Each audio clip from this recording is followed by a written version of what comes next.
Subhanahu wa ta'ala secara berjamaah. Amin ya rabbal alamin. Ma'asyiral muslimin rahimakumullah. Selama 1 tahun lebih kita melihat bahwa umat Islam di Palestina, yaitu para mujahidin, telah mengadakan berbagai peperangan di medan jihad, termasuk yang terakhir adanya yaitu operasi Badai Al-Aqsa, di mana pada waktu itu militer Zionis Yahudi terus melancarkan serangan yang menargetkan penduduk Gaza secara sistematis. Serangan-serangan yang dilakukan oleh militer Zionis Yahudi itu sungguh amat mematikan, dan serangan itu juga menyebabkan genosida, pembunuhan terhadap warga sipil, termasuk diantaranya perempuan.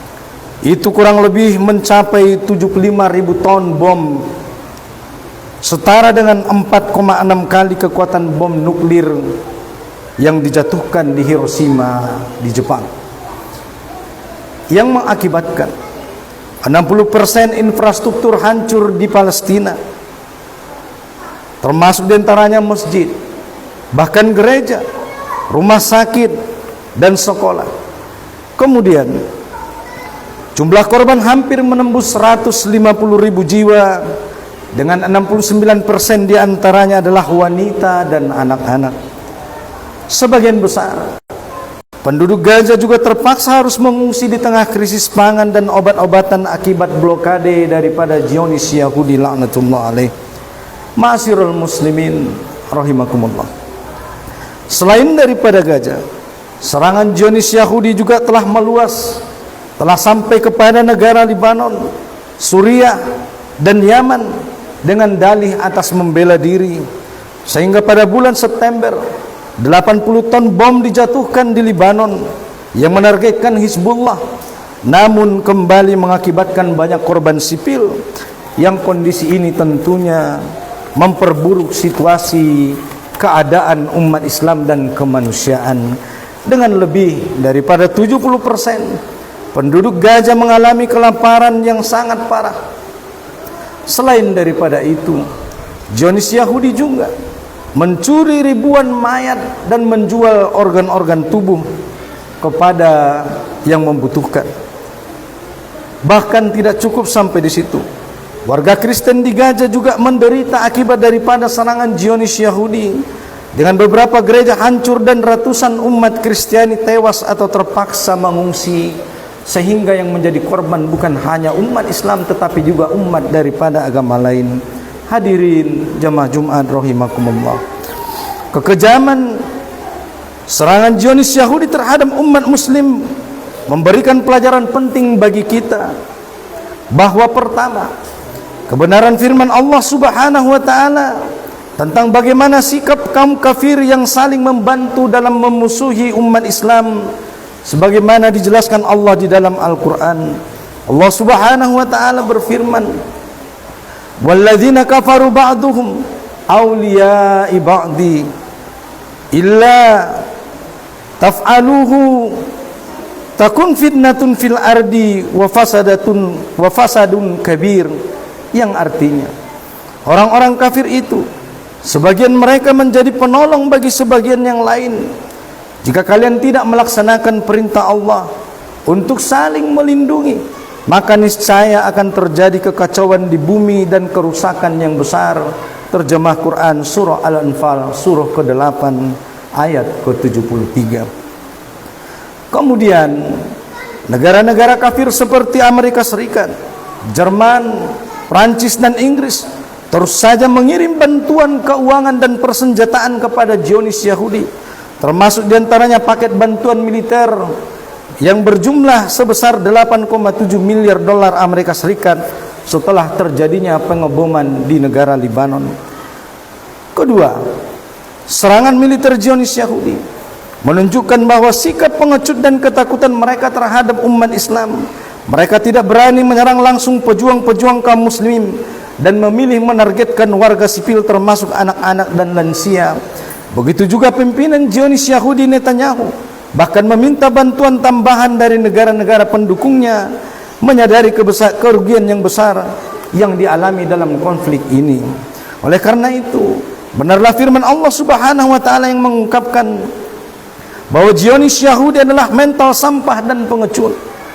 Mereka, kata Allah Subhanahu wa taala, sebagaimana Allah gambarkan di dalam ayatnya, qalu ya Musa inna lan nadkhuluha abadan ma damu fiha fashab anta wa rabbuka faqatila inna hahuna qaidun. Yang artinya, mereka berkata Bani Israel itu, hai Musa, kami sekali-kali tidak akan memasukinya selama-lamanya selagi mereka ada di dalamnya. Karena itu pergilah engkau bersama Tuhanmu dan berperanglah kamu berdua. Sungguh kami hanya akan duduk-duduk menanti di sini. Terjemah Quran surah Al-Maidah surah ke-5 ayat ke-24. Yang ketiga, ketegaran kaum muslimin di Gaza dalam menghadapi serangan brutal Zionis Yahudi patut menjadikan contoh bagi kita. Meski menderita serta kehilangan, mereka tetap melaksanakan ibadah seperti sholat. Begitu juga dengan ibadah yang lain, membaca Al-Quran dan ibadah-ibadah lainnya. Oleh karena itu, kekejaman yang dialami oleh penduduk Palestina tidak mengubah keyakinan mereka dan kepercayaan mereka atas kekuasaan Allah Subhanahu wa taala. Bahkan apa yang mereka alami di Palestina justru menguatkan akidah mereka, menguatkan iman mereka. Yang keempat, bahwa krisis ini juga menunjukkan sifat asli para penguasa muslim yang egois, sifat pengecut sekaligus pengkhianat, di mana para pemimpin Arab dan Islam lebih memilih untuk tidak mengirimkan bantuan militer, hanya berpolitik dengan beretorika dan bahkan melarang simbol-simbol perlawanan kaum muslimin. Ini tentunya bertentangan dengan ajaran Islam yang menekankan persaudaraan dan tanggung jawab sesama muslim. Bukankah muslim itu bersaudara bagi muslim yang lainnya? Tidak boleh menzalimi dan tidak boleh membiarkan saudaranya yang lain itu dizalimi. Hadis riwayat Muslim. Hadirin jamaah Jumat rahimakumullah, penderitaan di Gaza tidak akan pernah teratasi oleh PBB, oleh Liga Arab, oleh AUKI, dan tidak pula pemimpin dunia Islam yang memiliki iktikad untuk menolong, yang tidak memiliki iktikad untuk menolong secara tuntas. Maka solusi diplomatik dan proposal solusi dua negara justru merupakan pengkhianatan terhadap Gaza dan pengakuan terhadap entitas penjajahan Zionis Yahudi. Allah Subhanahu wa taala telah memerintahkan jihad untuk melawan agresor penjajah yang merampas tanah wilayah kaum muslimin seperti yang tercantum di dalam firman-Nya. Allah Subhanahu wa taala berfirman, waqtuluhum haitsu sakibtumuhum wahrujuhum min haitsu akhrajukum, yang artinya perangilah mereka oleh kalian di mana saja kalian menjumpai mereka dan usirlah mereka dari tempat mereka telah mengusir kalian. Terjemah Quran surah Al-Baqarah surah kedua ayat 191. Oleh karena itu, bagi seluruh kaum muslimin dimanapun berada, haram hukumnya berdamai dengan penjajah dan menerima eksistensi keberadaan mereka di tanah air kaum muslimin. Oleh karena itu, penyelesaian krisis di Gaza hanya akan sempurna jika kaum muslimin memiliki institusi yang akan melindungi seluruh peradaban kaum muslimin. Institusi itu adalah kepemimpinan bagi seluruh kaum muslimin di dunia yang bernama khilafah. Oleh karena itu, Rasulullah sallallahu alaihi wasallam bersabda, sungguh seorang imam atau khalifah itu adalah perisai, al-imamu junnah, bahwa imam adalah perisai dan pelindung bagi umat Islam. Hadis riwayat Bukhari dan Muslim. Oleh karena itu, kepemimpinan Islam inilah yang akan mengerahkan pasukan untuk mengusir Zionis Yahudi dari Palestina.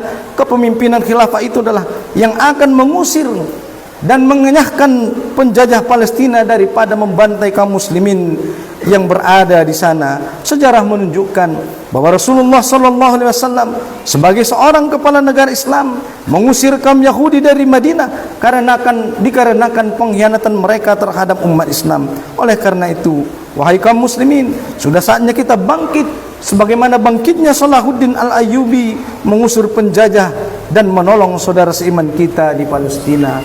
Mudah-mudahan dengan kita senantiasa peduli terhadap saudara-saudara kita umat Islam di Palestina, dengan kita bersungguh-sungguh berjuang, beriman, bertakwa, dan bagaimana agar syariat Allah ini bisa dijalankan dengan sempurna, insya Allah kemenangan itu akan dekat dan kemenangan itu akan tiba, yaitu kita bisa membebaskan saudara-saudara kita di Palestina di kemudian hari. Amin ya rabbal alamin. Barakallah li wa lakum fil Qur'anil azim wa nafa'ani wa iyyakum bima fihi minal ayati wa dzikril hakim wa taqabbalallahu minna wa minkum tilawatahu innahu was-sami'ul alim. Aqulu qouli hadza wa astaghfirullahal azim innahu wal ghafurur rahim.